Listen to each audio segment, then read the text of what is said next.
जय माता दी। व्रतों एवं त्योहारों का हमारा देश, उन्हीं से संबंधित कुछ आवश्यक जानकारी प्रदान करने का प्रयास कर रहा हूं। जैसा कि हम सब जानते हैं कि सनातन धर्मावलंबी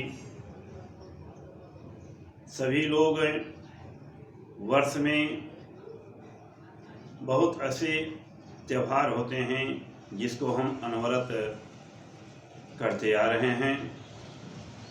उन्हीं त्योहारों में कार्तिक शुक्ल पक्ष चतुर्थी से लेकर सप्तमी पर्यंत यह 4 दिवसीय त्योहारों के बारे में कुछ जानकारी प्रदान करने का प्रयास कर रहा हूँ।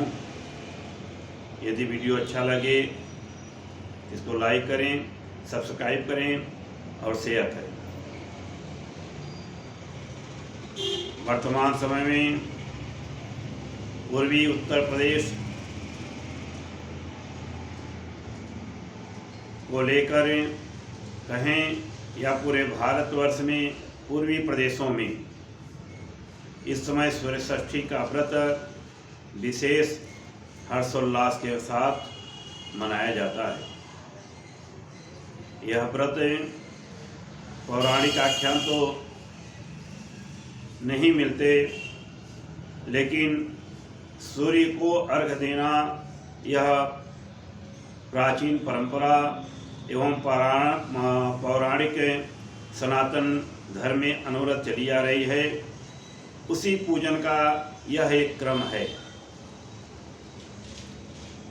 यह 4 दिवसीय व्रत चतुर्थी से प्रारंभ होकर सप्तमी के सूर्योदय तक चलता है।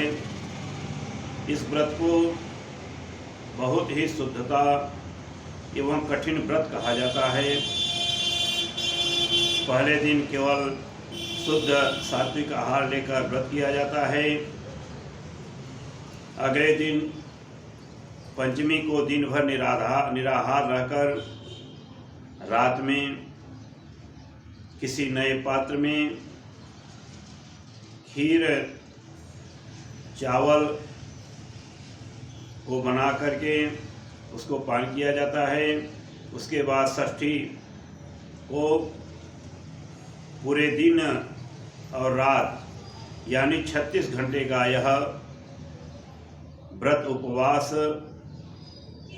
बहुत ही कठिन कार्य होता है, लेकिन फिर भी आज जो परंपराएं चल रही हैं उसको निर्वहन कर रही हैं। यह सूर्य षष्ठी का व्रत विशेषकर सभी कामनाओं के लिए होता है। सूर्य का उपासना संतान जिसको नहीं है उसके लिए विशेष लाभदायक होता है। या संतान हैं तो उनको दीर्घजीवी होने का भी यह व्रत माना जाता है।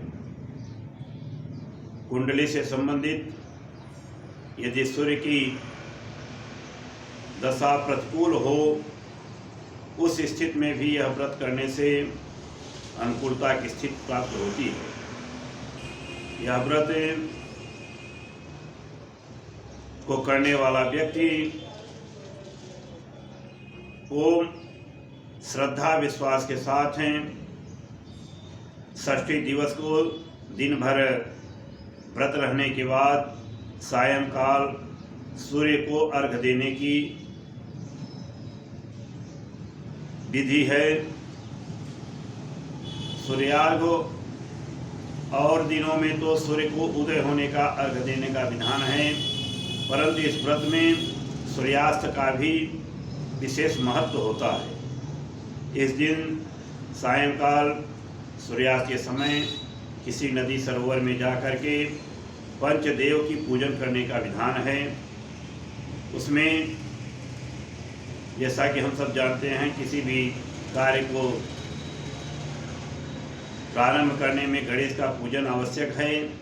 इसलिए गणेश का पूजन, भगवान भास्कर सूर्यदेव का पूजन, छठ मैया का पूजन, वरुण देवता का पूजन और प्रत्यक्ष दीप धर्मराज का पूजन, इस प्रकार से यह पंचदेव का पूजन नदी सरोवर के किनारे एक मंडप बना करके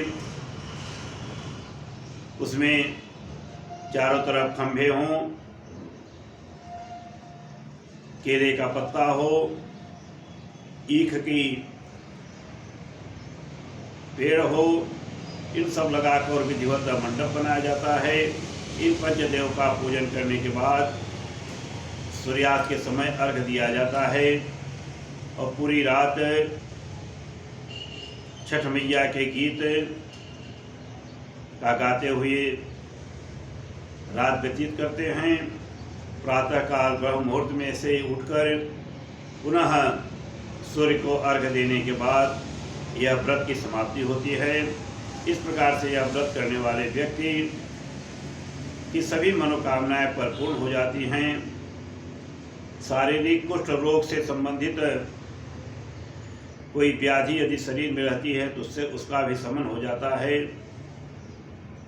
इन्हीं चर्चाओं के साथ पुनः दूसरी चर्चा को लेकर उपस्थित हुआ। जय माता।